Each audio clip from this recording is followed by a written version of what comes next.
درباره شیوه ترور فرمانده‌ها و دانشمندای ما حرفای مختلفی زده میشه. بیان میشه که در شب حمله با فرماندهان و دانشمندان و سرداران ما در حقیقت تماسی گرفته شده و تهدید شدن. حالا این علنی هم شده دیگه، همه جا حالا گفته میشه این موضوع.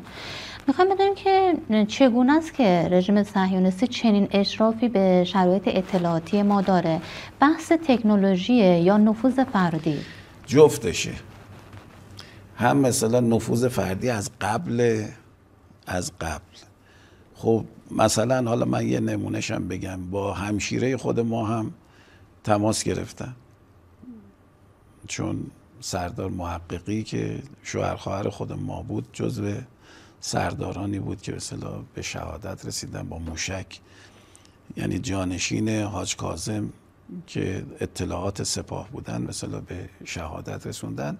با همشیره خود ما هم مثلا زنگ زدن از هلند، چون شماره‌شو رو برداشتن. خب این نفاق بالاخره از این کارا میکنه، از قبل میاد شناسایی میکنه، این یه بعد قضیه است. اما در حین جنگ که شروع شد باید بگیم از تکنولوژی و فناوری‌های روز اینا استفاده کردن اینا، و این شد که بالاخره باید بگیم فرماندهان رو بله به شهادت، یعنی ترور کردن و به شهادت رسوندن. ولی این نیستش که حالا ما بگیم که شما نگاه کنید تو همین روزهای شهریور که 3 روز پیش 7 شهریور یا 8 بگیم، در یه مقطع کوتاهی 72 عزیز مسئول از جمله آقای بهشتی و عرض کنم به شما وزرای دولت و نمایندگان و اینها به شهادت رسیدن در سال 60. این یعنی و اومدن رئیس جمهور و نخست وزیر و اینها رو به شهادت رسوندن در کوتاه‌ترین زمان. اما تصمیم گرفته شد، حضرت امام اون موقع تصمیم گرفتن، سریع دستور دادن، فرمانی که صادر کردن جایگزین شدن و کار دنبال کردن. اینجا هم من میخوام بگم که تعدادی از این فرماندهان حقیقتاً باید در 8 سال دفاع مقدس به شهادت میرسیدن، چون من از نزدیک باهاشون بودم، دارم خیلی محکم میگم اینا.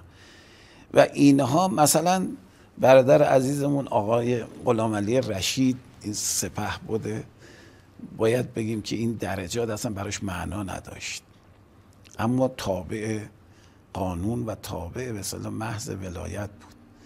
خب ایشون از 16 سالگی با طاغوت مبارزه کرده بود، ساواک چندین بار گرفته بود ایشونو، شکنجه کرده بود و ایشون همیشه میگفت ما قبل از انقلاب اصلا باید به شهادت میرسیدیم، زیر شکنجه اون جنایتکار.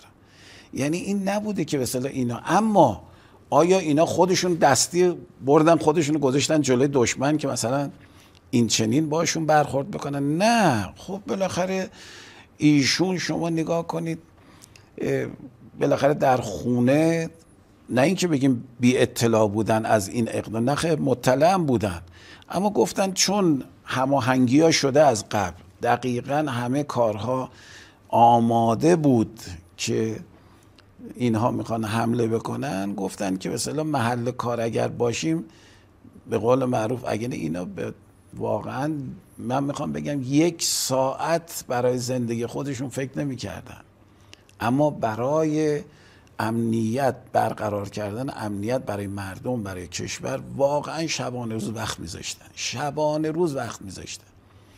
خب اینجا بود که مثلا اینا تو خونه بودن، یعنی آقای ربانی یا آقا رشید تو خونه بودن، با خانواده بودن. شما نگاه کنید همشون به اصطلاح، پسر آقا رشید طلبه بود، تو خونه بوده خانومش هم بوده، اما خب خانومش به لطف خدا این اونایی دیگه خانم ربانی به شهادت رسید، اون به شهادت رسیده. خب اینجا این نبوده که نمیدونستن، نه، عرض کردم حداقل من خودم مثلا میگم که با اینکه نماینده بودم 5 ساعت قبلش از طریق همین آقای محقق به من گفتش که مثلا امشب اسرائیل میزنه حتما. و براش یقین بود، قطعی بود، با برنامه به اصطلاح پراکندگی رو حفظ کرده بودن.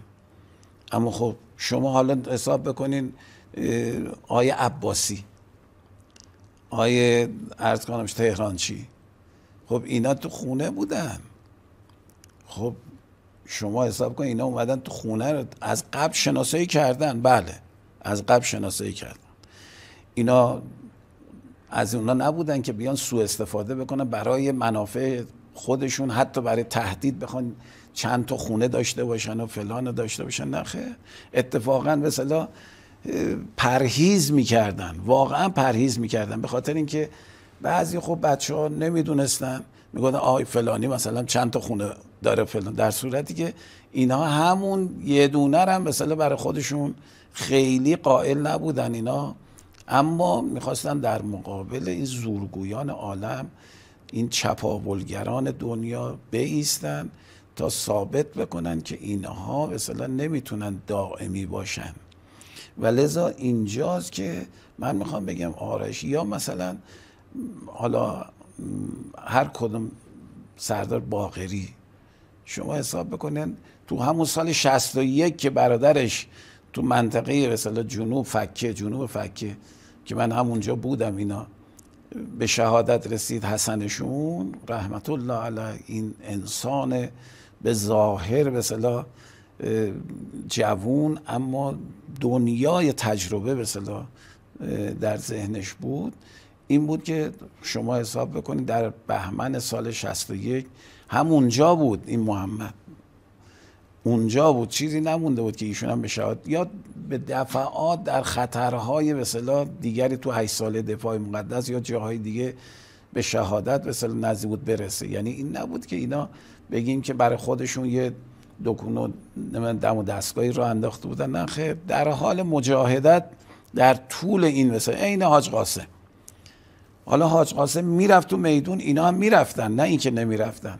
پس به اصطلاح این مسئله هستش که باید بگم فرماندهان، بله ما فکر نمی کردیم، من حداقل نظر خودمو میگم، فکر نمی کردن که خونه رو بیان بزنن و الا اگر اینو به این نتیجه رسیده بودن حتما این اقدامی براش میکردن متقابل، جای دیگه بالاخره این مسئله رو مشخص میکردن که این اتفاق یه دفعه نیفته. اما خب اینها از قبل شناسایی شده بودن، مکاناشون مشخص شده بود، اما در زمان به اصطلاح اقدام باید بگیم از طریق فناوری و تکنولوژی و اینها این کاری کردن، مخصوصا تلفن مثلا، با اینکه تلفن هم همراه نبود، اما خب بالاخره خانواده‌شون تلفن داشتن، اینا بالاخره اونا رو هم حتی باید بگیم که به این نتیجه ما رسیدیم که یعنی دستگاه امنیتی به این نتیجه رسیدن که اینها باعث شده بود که دقیقاً شناسایی بکنن که کجا هستن و در کجا مستقر هستن که این اقدامات